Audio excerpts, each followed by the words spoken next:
Hi, this is Hank with the Author Stories Podcast.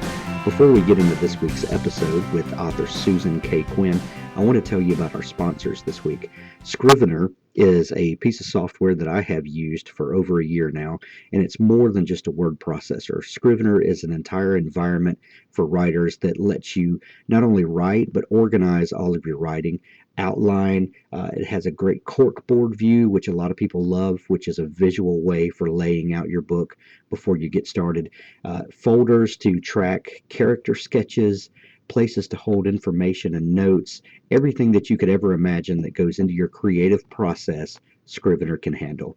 If you go to getscrivener.com and use the coupon code HANK, you can get 20% off the already low price. I would also like to thank ThirdScribe for sponsoring the podcast. ThirdScribe is a author website solution that allows authors to connect with readers in a very unique way. Imagine if Facebook and WordPress have a baby, and then that baby is raised by librarians. It grows up, falls in love with a beautiful web designer, and together they bring literary fulfillment to millions. That's ThirdScribe. Go check out ThirdScribe.com today. Well, thanks for joining me for this week's episode of the Author Stories Podcast, where we bring you the story behind the stories and the storytellers. This week, my very special guest is author Susan Kaye Quinn. Welcome to the show, Susan. Thanks for having me. Yeah, tell us, Susan, and I like to start all my interviews with this question to get you warmed up. Tell us a little bit about how you became a writer and when you first realized that you were going to be a writer. Well, I first wrote things when I was a kid, but I actually got all serious and decided to be an engineer instead of, I don't even think being a writer ever crossed my mind. It was just something that I did. So I grew up and went to college and did a whole bunch of serious engineering things, got a PhD and worked at NASA and did a whole bunch of great stuff. And I didn't actually become a writer, quote unquote, until about 6 years ago now. And the way it came about was very odd. I had stayed home with my kids for a while and was contemplating going back to work, which is what I totally planned to do from the get, and started having just these creative urges. And it expressed itself in a variety of ways, but one day I finally sat down and I just started writing stories like I had done when I was a kid, and it just bit me hard. And would not let go. And literally it was a fever from then on out, and I just wrote like an insane woman, just like I am today. So here I am 6 years later and doing the same thing. So it's been fantastic, and I love it. Now, you mentioned taking time off from work. What sort of work did you do for your day job? Well, I had several positions as an engineer. I was a propulsion engineer for GE. I did several internships with NASA. They funded my research for my PhD, and I worked for NCAR doing global warming research. So I've kind of been all around. I'd worked in industry, and I've worked at academia, and did a bunch of really cool stuff, and I loved all of it. I absolutely loved my geeky jobs. But when it came to trying to balance both of those, I was really on a track, especially at NCAR, where it was really an academic track, and at that time it was really hard to do that and have a family. And I kind of knew that. So I kind of knew I was getting off the track, and I tried doing that part-time for a while, and that just didn't really work for me either. So I ended up staying home full-time with the idea that I would come back to engineering eventually, because engineering is what I did. And it didn't work out that way because, not that I couldn't, I easily could at any time go and do an engineering job, but I sort of discovered this new love. And I think all along in my engineering work, I had been sort of missing this creative side. And when that was sort of loosened up, when I had children, and was reading their stories and just kind of got really into the creative play side of having kids, it really brought out a whole other side of me personally. And right now I feel like my writing is actually the best of both worlds, because I get to invent things on paper and explore things, and from a very technical standpoint sometimes, with my science fiction. But I still get to do it in a very creative way. So it kind of is an all-encompassing package for me. What was that first story that you wrote when you said you took the time off and started pursuing that storytelling again? What was that first story that captured your attention? Well, it's kind of funny because that first one actually ended up getting published, which was not at all what I intended or thought would ever happen. But that was Life, Liberty, and Pursuit, which was a young adult romance that I had written. And I had written it as sort of a reaction to Twilight, because my niece and I at the time were sort of into that together, because she's a long-distance niece. She lives in California, I'm in Chicago, and so we kind of bonded over that when it was like the rage. And I wanted to write a love story that didn't involve paranormal creatures and to show that that was actually possible to have happen. And I don't know why that possessed me, but it did. And so it was kind of a fun thing to share with her. And I didn't really ever plan for that to be published, but it did, because a friend of a friend, there's a whole story there. But once I had sort of been through that experience with that first story, and before it was ever published or anything, that was when I discovered that I didn't want to stop at just one. Like, that was my first story, but it wasn't going to be my last by a long shot. There was sort of this unleashing of ideas that I wanted to explore with my writing. You said that was published. How did you go about getting that one published? That actually went through a small press. And I had a friend who was a beta reader on it, and then she joined Omnific Publishing, which is now actually a medium-sized publisher. They've since grown dramatically. I was one of the first 10 books that they published. But so she had just joined this new upstart publisher, and she says, "Hey, you should submit your story to us." I'm like, "Well, okay." And I did, and they offered me a contract, and one thing led to another. And, they were still getting started, and I was a fledgling author. And it was not my most popular book, put it that way. And partly probably because it was my first book. So if you go out and buy it, just keep that in mind. Yeah. But I wrote many books after that. And eventually, when I got ready to publish again, I went the route of trying to query and went through a whole production with that, and eventually ended up indie publishing. And the reason why I indie published was not because necessarily that I couldn't get another contract. I mean, I knew that Omnific would take me again. It was, that seemed like the best way to go at that point. And it was in 2011. It was just when self-publishing was taking off. And it is definitely one of the best decisions I've made for my career. Yeah.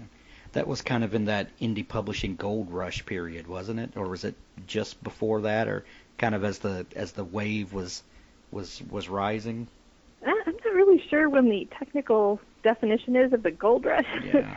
But it definitely was the first wave of young adult writers, for sure.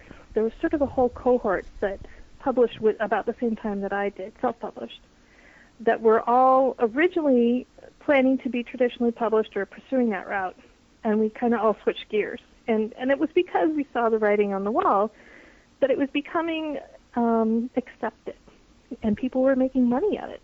And we were starting to hear all these stories come out about how it really was a viable path for serious authors. It wasn't, just something that crackpots did, It was like a real viable path for a career indie or a career author type person.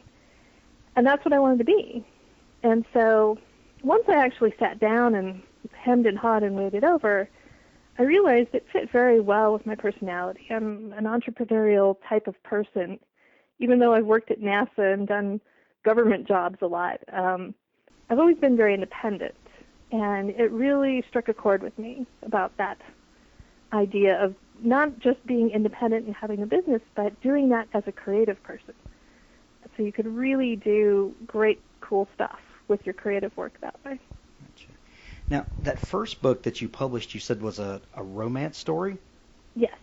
How was that received from people that knew you were a scientist, and did that feel comfortable for you writing when most people would assume that you would write science fiction? Um, yeah, I guess. I didn't really get that much. I think people were just like more surprised that I was writing.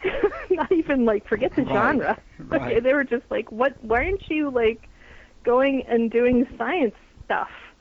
And that was actually very hard for me in the beginning to just acknowledge for myself that I was going to be a writer and not a full-time writer and not a full-time scientist, engineering research person. And so it took me a while to make that adjustment, so I didn't expect everybody else to make it any faster than I did. But I don't actually remember anyone giving me flack about it being a romance. I think they were just like, wow, okay, you're writing books. That's different. But in all fairness, I'd done some other different things before that, so they were just more like, oh, you're doing another thing, okay.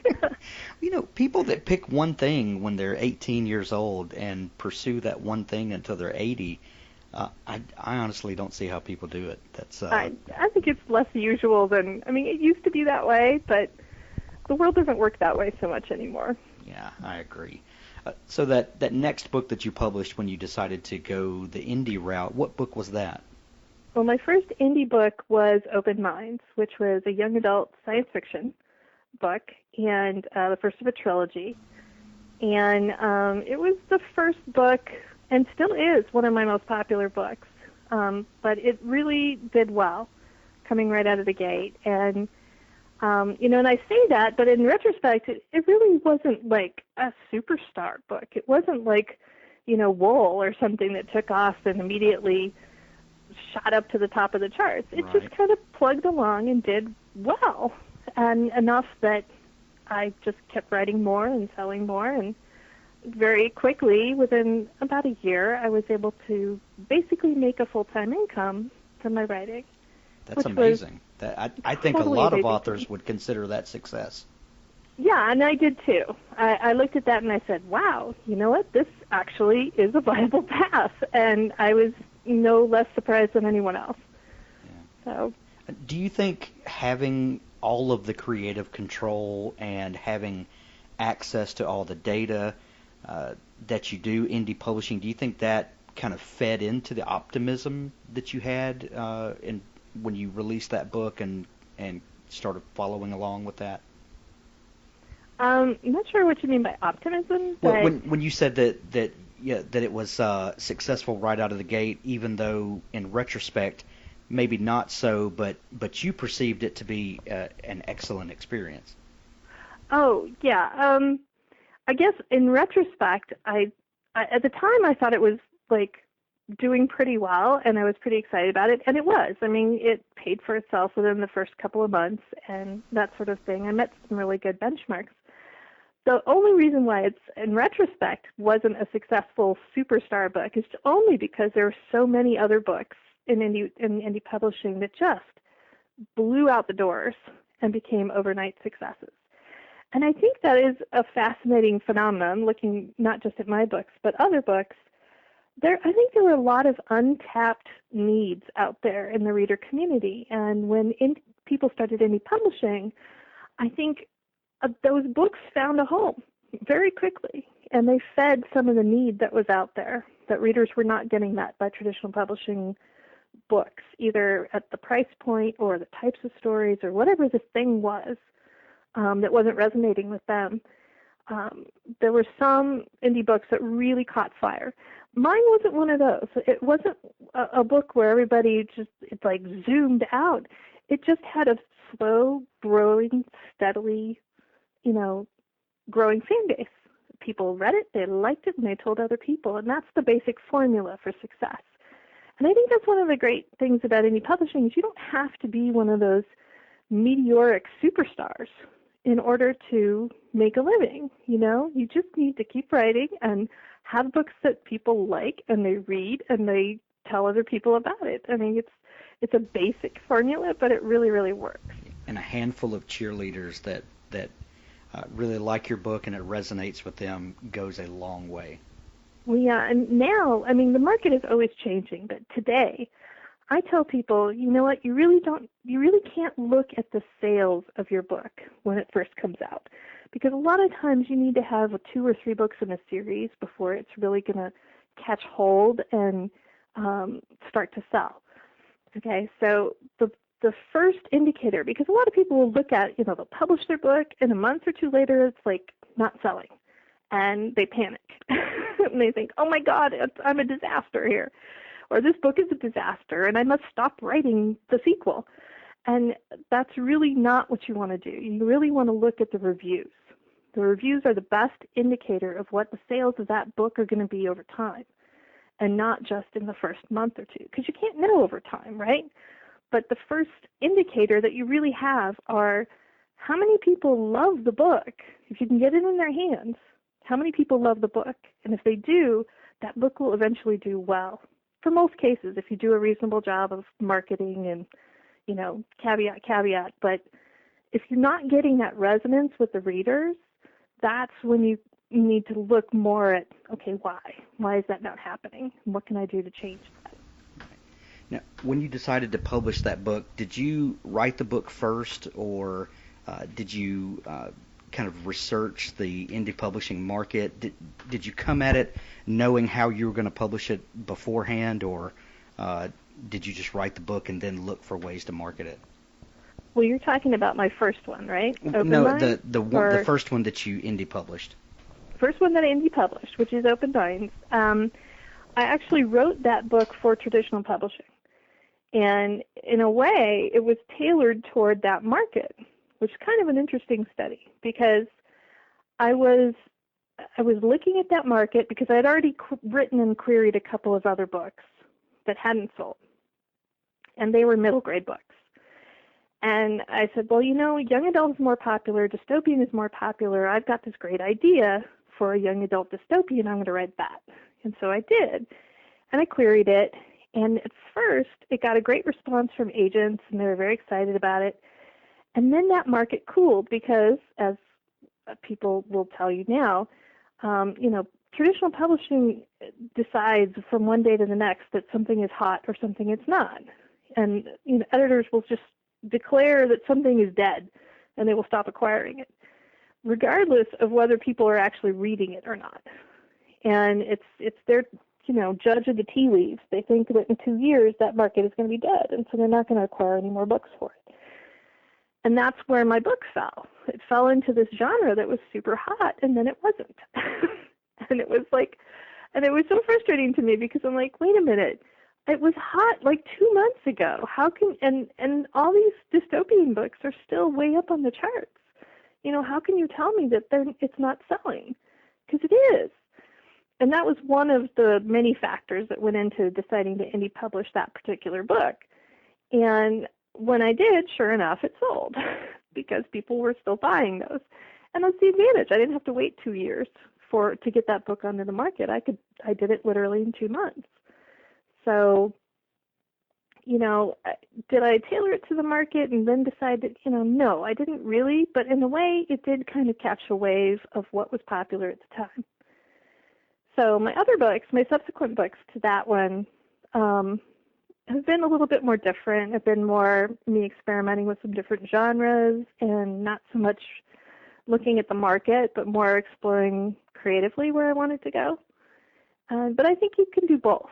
I think looking at the market and seeing what's selling is a totally legit way to assess what book you should write next, out of the choices of things that you already have good ideas for. One is more commercial, hey, go for that. You can do that with indie publishing. You can respond to the market, and it's a fabulous thing because it is part of what helps feed what readers want to read, and it helps to support authors in having books that will actually sell. So that was a long answer for your question. No, that's a great answer. And looking at your website and your list of books, you talk about genre hopping, and you have everything from East Indian steampunk fantasy to kind of young adult dystopian to middle grade fantasy. How do your readers react to you dipping into all of these different genres? Well, readers are not like homogenous. Okay, there different sort of pots of readers. There are some readers who will read everything that you write. They love you as an author. They love your style. And I'll hear that a lot from the people who do jump from one book to the next. They will say, I just love your style of writing. And so they're game. Even though they've never read a steampunk movie or book before, they've maybe not even heard of steampunk before, they're going to give it a go because they like one of my other books and they like me as an author. But most people, in terms of most of my readers, people who actually pick up the book, will not read all of my books. And I don't really expect that. Each of these genres is different. They're going to appeal to different people for different reasons. And all of my books fall under, except for that first romance, all of them fall under a pretty broad speculative fiction umbrella. And I think spec fic or science fiction and fantasy readers tend to be pretty open-minded. They're usually willing to try out some different genres within the umbrella. Some not. Some only like one type of book, but they tend to be more experimentalist. And so I do get a lot of crossover, but I'm fine with people not crossing over too. Read the stories that you like, and that's great. That's all I can ask for. Yeah. Well, how did the fairy swap come about? How did it come about? You mean like how did I come up with the story idea? Where did the idea come from, and how did jumping from some pretty hard sci-fi going to a fairy story, how did that the idea come to you, and how was it received? Well, I wanted to write a story for my kids. I actually had another middle grade story that I never published.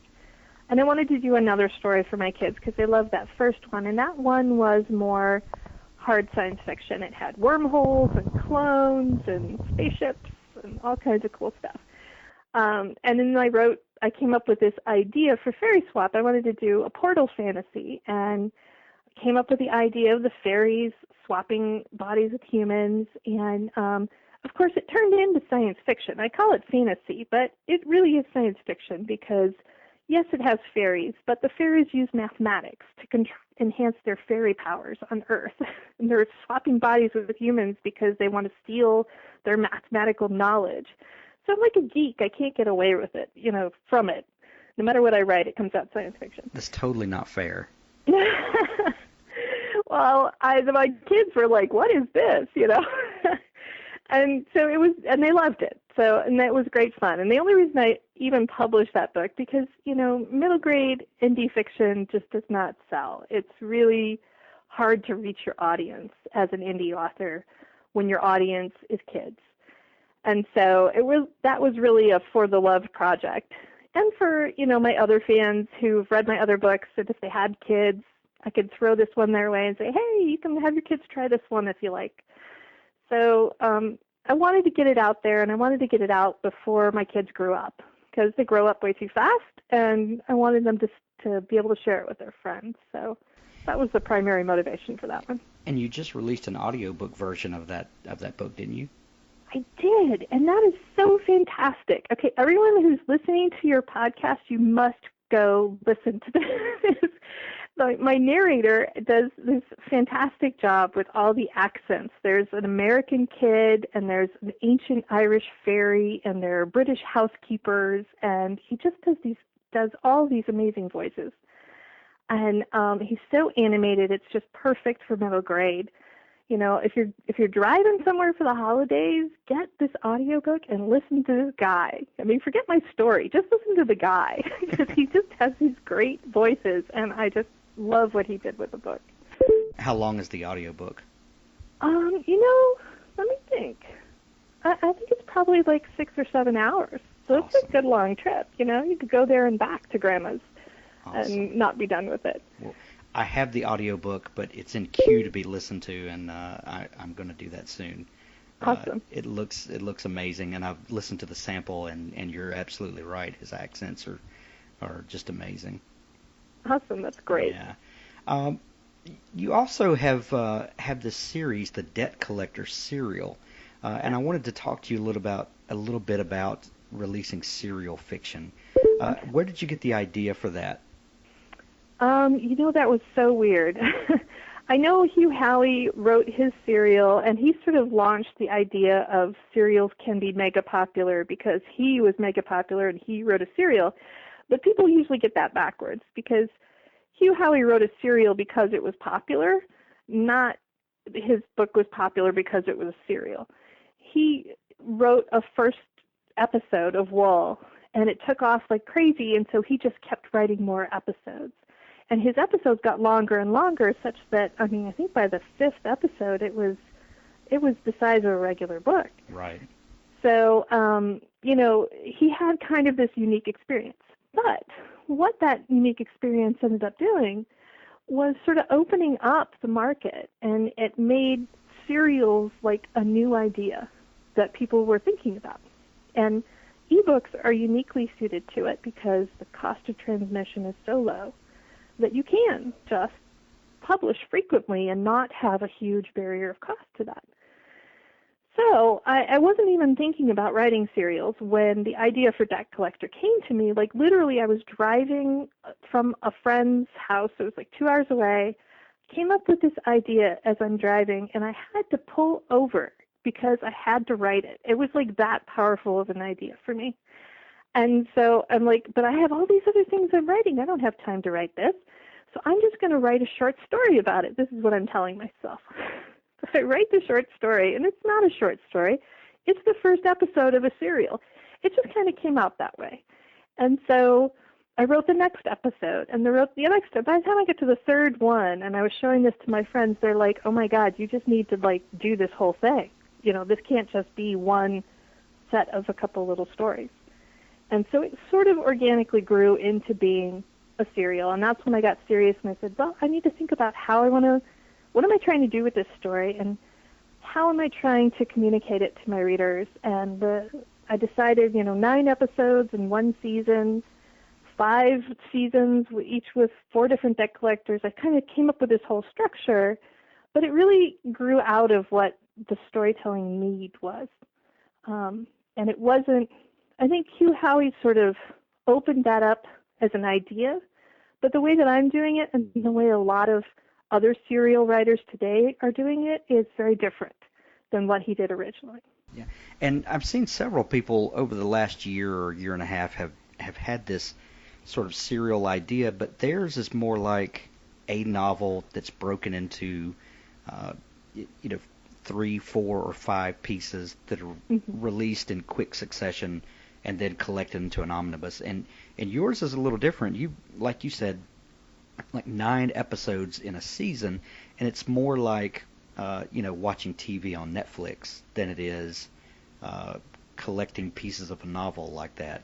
Is that kind of do I have that right? I would say yes and no. I would say yes, definitely, that my episodes are very episodic, and that each episode has its own theme. It has its own, beginning, middle, and end. I have a lot of cliffhangers that will take you over to the next one, but it's not like a novel chopped up into 9 pieces.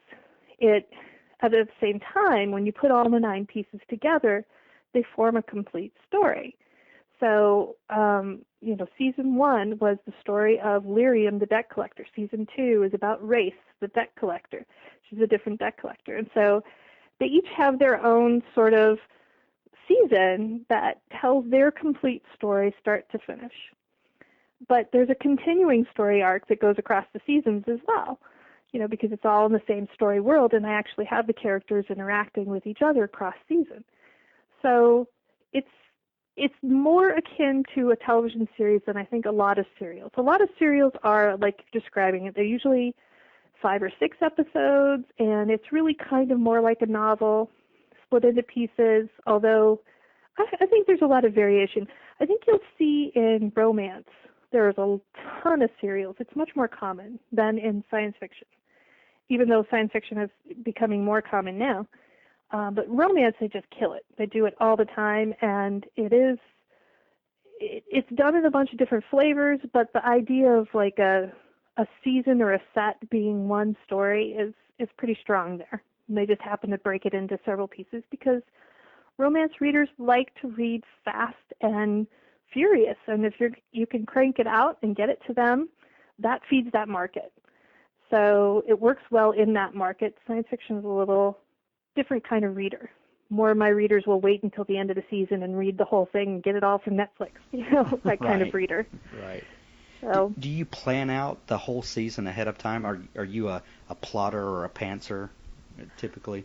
I have sort of a hybrid approach to that, where I have heard so many people say that. I think a hybrid approach is more the norm. I think so too. Than you think. We hear these terms that you are either an outliner, a plotter, or you fly by the seat of your pants, and I don't think that holds true for a lot of people.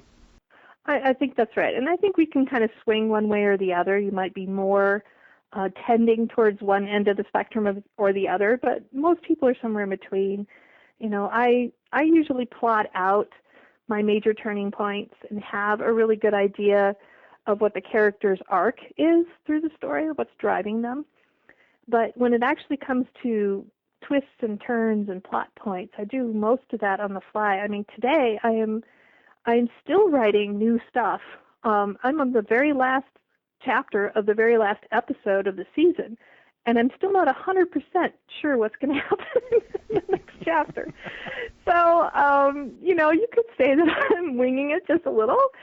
But what I find is that my creativity level is much higher when I allow myself that freedom.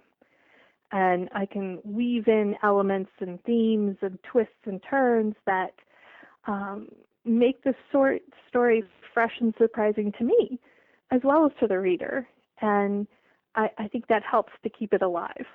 So, how quickly do you release those episodes in a season? Oh my God, this season has been crazy. I've done an episode a week for 9 weeks now, wow. Or going on 9 weeks. How long are the episodes? Anywhere words, from typically? 10 to 15,000 words. Wow, a week? A week. And I'm not like writing and releasing in the same week, right? So I've got like a queue ahead of time.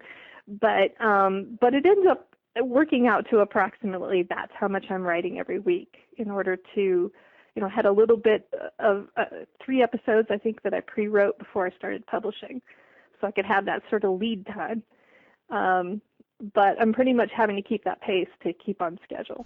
Do you ever get toward the end of the season and wish you could go back and change the first episode? I don't.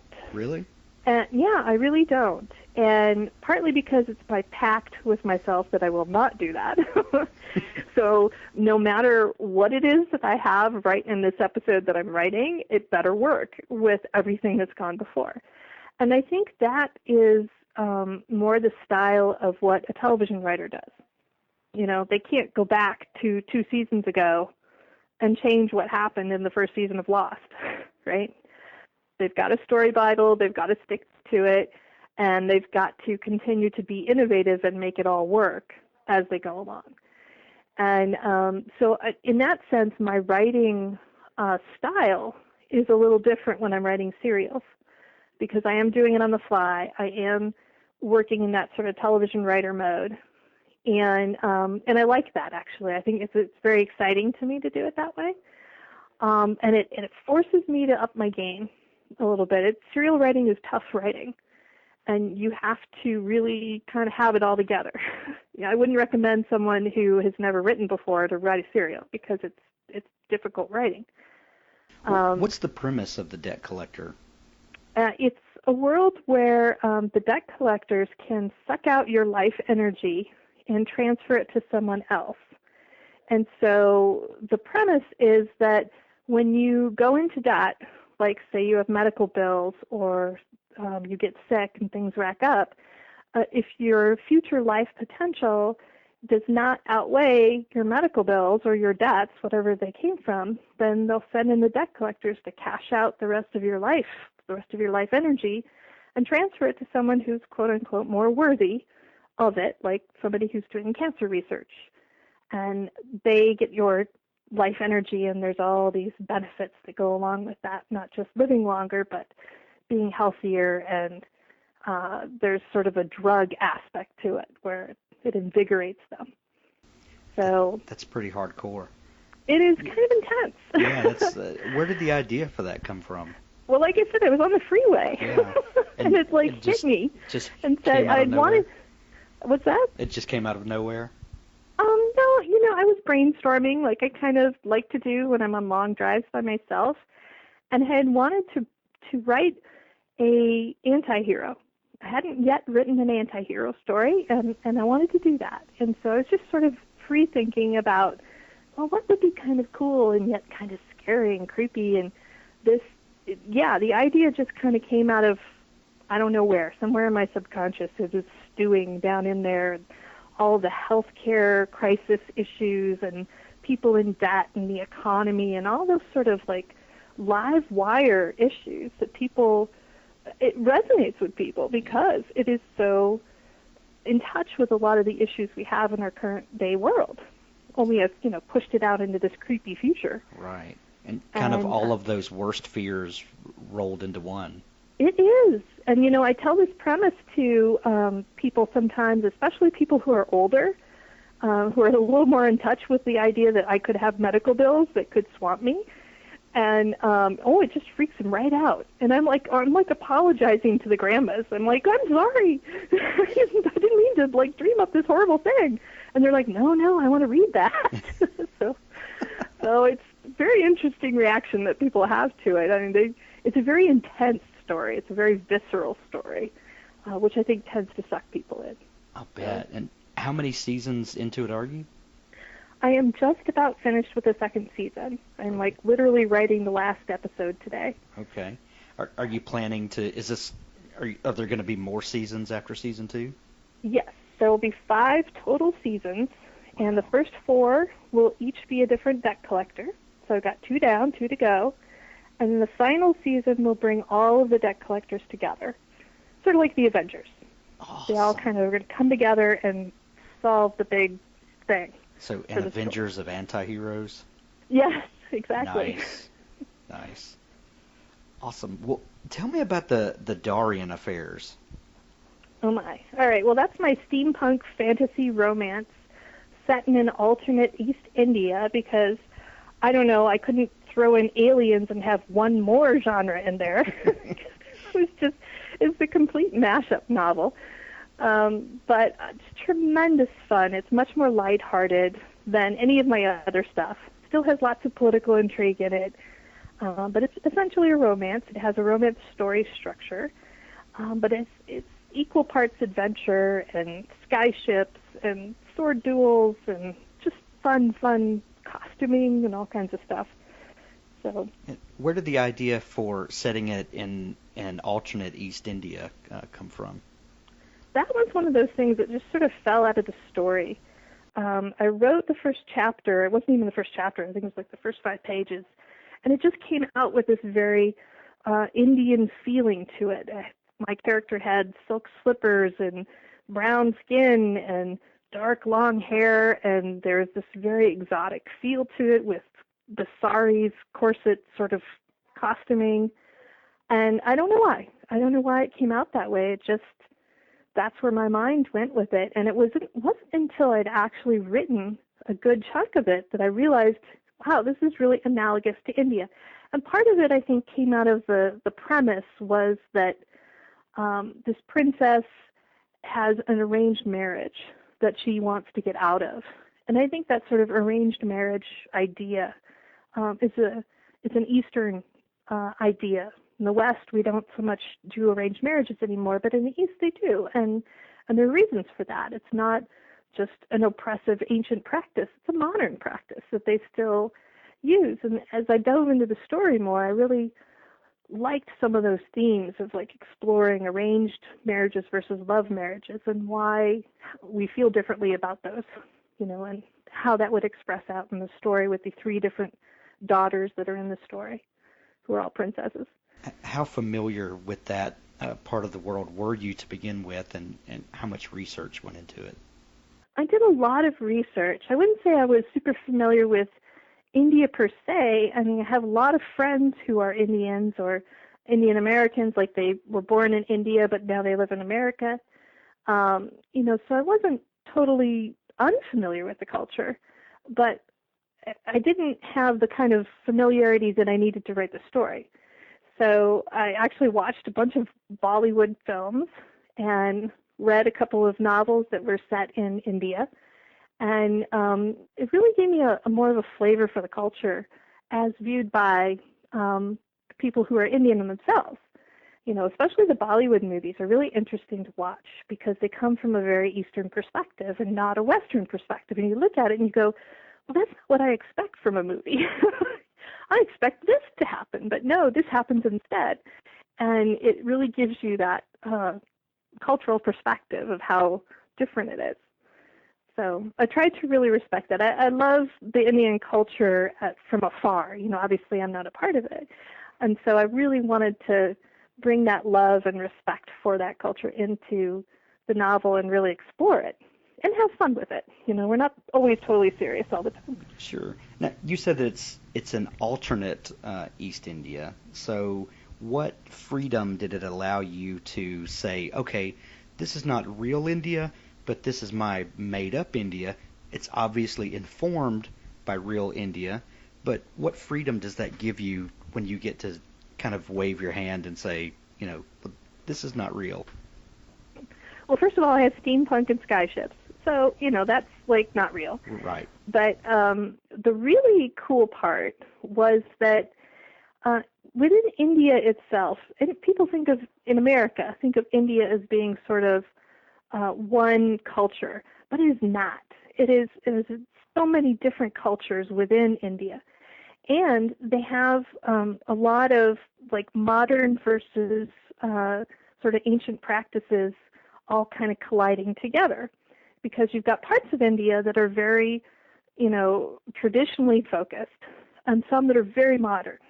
And so there's a large, like if you look at the United States, we don't have huge swings in, traditional culture in our country. We're much more of a melting pot where everything kind of comes to the norm. And I think in India you have a much wider diversity of culture. And so I was able to play with that a little bit in my novel. I have 3 different countries within my novel, and each of those could sort of represent a different aspect of traditional India or modern India or different cultures within India. And playing around with the interaction of those drives a lot of the dynamics of the story. And I thought, from a political sense, was very interesting to me as an author. Interesting. Now talking about, I'll shift gears just a little bit, but use that as a good excuse to. Talking about alternate realities, your science fiction that you write, is that hard science fiction, or do you leave some room for alternate possibilities or kind of what-ifs? I am not a hard science fiction author. If you're looking for hard science fiction, you need to go look somewhere else. And I have a PhD in engineering, okay, so I'm quite capable and quite competent at writing something that is hard science fiction. I'm just not interested in it. And I'll tell you why. Okay. I believe that science fiction is at its best when it is not tethered too closely to reality. That sounds kind of strange. No, I agree. But I think we get too tied up in what can happen, and there's 2 dangers there. First is the danger of we're just snuff out whatever imagination you might have, and it also tends to be very dry, which is surprising. It's like, well, if you're talking about reality, really hardcore science reality, well, then you can talk about the people in that, right? And that doesn't end up being the case. I think a lot of hard science fiction doesn't involve enough humanity in it. Right. You wind up with very sterile stories a lot of times. Yeah, and I think it's partly because the authors who write that are just so enamored with the technology that that's what they want to write about, and that's great. That's great for them and for the readers who appreciate that. But that is not where I'm coming at from with science fiction. For me, science fiction is about the dreaming of the possibilities for humanity. And we need to just really untether our imaginations to get anywhere close to where the world is going to go.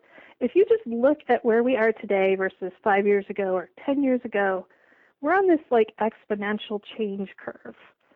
And I think anyone that you ask, is the world changing too slow for you? They're going to say, no, the world is changing too fast. Right. Everything is changing. Everything is like, oh my gosh, I can't keep up, right? Now, part of that is technology changing all around us all the time, and society being affected by that and changing with it. And I think if we want to get ahead of that curve at all, you really, really need to not stick to what's really 2 minutes into the future. You need to go further than that.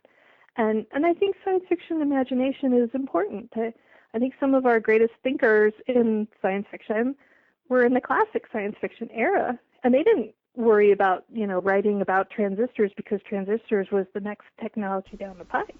Exactly.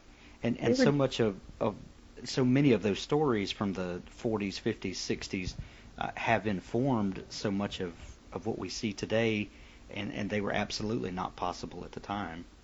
Oh, yeah. They were complete fantasy then. Yeah. And I think that is where I derive a lot of my inspiration. It's what I read as a child, and it's what formed me as an adult in my scientific pursuits, and it's the home that I return to in my own science fiction. Now, the other side of that is, do you ever read something and just roll your eyes and just like, really? Do you ever have that experience? Well, yes, but what in particular are you talking about? Like in terms of the science? Yes. I tend not to do that. Partly because I grant a lot of license. And I tend to, as a scientist with a PhD, I know that we don't know very much. As much as we think we know, we really don't know very much. And I'm more than willing, if you break an obvious law of science that's, like gravity or something, okay, then I'll give it a pass and I'll say, okay, we're doing fantasy playtime, and that's okay. We're on the holodeck, where gravity is always there, even though we don't know why. Right. And I'm okay with that. I'm very lighthearted when it comes to just enjoying the wonder of science, and I don't get too, particular. I'm not going to be one of those people that's picking apart your science and your story. So you, as a scientist and a PhD, can you grant the rest of us license to just chill out a little bit and enjoy? Yes, Okay. absolutely. Thank Please you. do. Because Okay. I think the wonder of science is what motivates kids and adults alike to appreciate true science. And I want to foster that wonder wherever I go. Absolutely. You heard it here, folks. Dr. Quinn, writer woman, said that we can all chill out just a little bit. You also wrote a nonfiction book geared toward indie publishers. Yes, I did. Tell me a little bit about that and where that came from. Another book that I never intended to publish. I had been writing a blog for years as I was publishing, and my friends kept saying, would you please, write a book about this, because we get lost on your blog and there's a lot of stuff there. And I just, no, I'm a fiction writer. I'm not a nonfiction writer. And I had this sort of mental construction of myself as not being a nonfiction writer, as I'm blogging every day for years. I don't know. There's sometimes my brain is weird. So eventually I figured out, no, actually I have valuable information here that will get to more people if I actually put it in a book. And so I did that. And I put that together, and I published that last year, and it's helped a lot of people. They email me and they say, thank you for writing it, and that's what I wanted to get out of it the most, is the gratification of knowing that I'm helping other people find their dreams with their writing, because it's been such a powerful thing for me. And that's not something I think I plan to do a lot of in the future, although I do have another idea for another nonfiction book called For Love or Money that hasn't managed to get written yet. But I would like to do that, because I think one of the biggest struggles people have in 2014 and 2015 as indie writers is this sort of new power that we have of writing to the market, kind of where you started with at the beginning of the podcast. Yeah. And that's a huge current issue for people. how do I make money at this? I want to make money at this so that I can do it as a living and, quit the day job. How do I do that? But at the same time, how do I not just, write the vampire novels or the shifter novels or the whatever the current thing is, and have that sap away all the reasons why I write in the first place. And you're absolutely right. That is a huge topic. As a matter of fact, we spent a good portion of time on the author roundtable discussion that I hosted yesterday. That'll be out in a couple of weeks with Michael Bunker, Nick Cole, Chris Porteau, Stephen Boltz, and Jennifer Ellis, and that very subject came up, and everyone was talking about, we got into this, all of us, because we wanted to tell stories and we wanted to be true to our art. Yet, undoubtedly, there's a business side to it, and how do you balance those two? And yet, that is a very, very hot button issue, and I can't wait to read that book. If you would just write it. If I would just write it, you would just both read it. Yeah. Yeah, I really need to, and it's, I've written 500,000 words this year. 2014 was my year to get a whole bunch of writing done, and 2015 is actually going to be the same, but I kind of feel like words? Yes.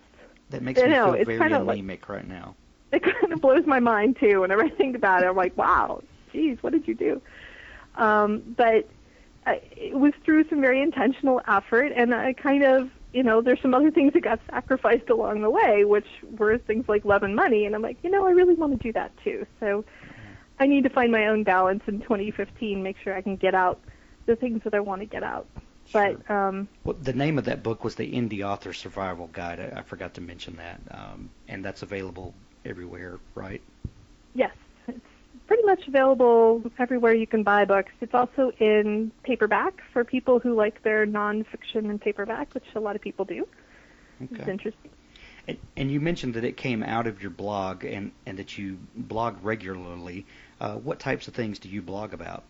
Mostly about my publishing journey. And I would do a lot. The reason I think a lot of people find my blog and the book helpful is that it's not just a how-to guide, and it's not just an inspirational sort of tome.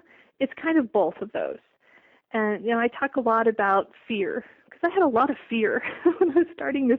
I have less now, but boy, in the beginning, I was just a big bag of fear topics. And I kind of had to overcome all that, and so I blogged through that experience. And I'm an engineer, so I'm very detail focused. So when I find some kind of little nitty gritty detail thing that totally makes stuff work better, I would blog about that and share it because, why not? And so, there's kind of a combination of those things that are really excruciatingly practical, and then stuff that's more talking to the emotional side of writing, which I think is actually excruciatingly practical, because if you can't get a handle on your procrastination or your fears or your paralysis in the face of all this industry stuff and your writing, you're not going to make the kind of progress that you want to make to get the goals that you want to achieve. And fear is such a huge hurdle. And in the book, you talk about fear of failure, of course, but you also talk about things like fear of success. Mm-hmm. And I think that is just as crippling for a lot of people. Is that what's going to happen if I actually do succeed, and then what am I going to do? Oh yeah, I mean the fear. I know an author, and I'm not going to name her because that's not cool. but she's not alone in this. Okay, so it's just an example. But her first book out of the gate was just this amazing success. She tapped into something that the market wanted, and boy, did that thing just freaking take off. Okay. And now she can't write the second one. I mean, it's like she is, but she is struggling with it, and she's finding all kinds of reasons not to write it. And I know exactly why that is. It's because how in the world do you follow up that first success? And at the same time, it's absolutely 1,000% what you have to do. You have to get that second book out, because If you don't, you're not going to follow up and build on that initial success, which is wonderful and fantastic, and you don't always get that lucky, so you got to take advantage of that while you can.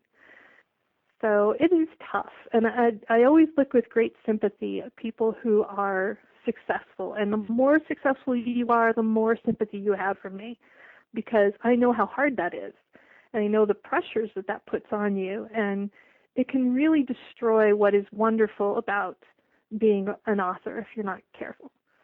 So I write for everybody in my book, for the people who are struggling and just starting out, and the people who are super successful too. Well, Susan, what is up for you in the next year? What's on the schedule for you? 2015 for me is the year of Singularity.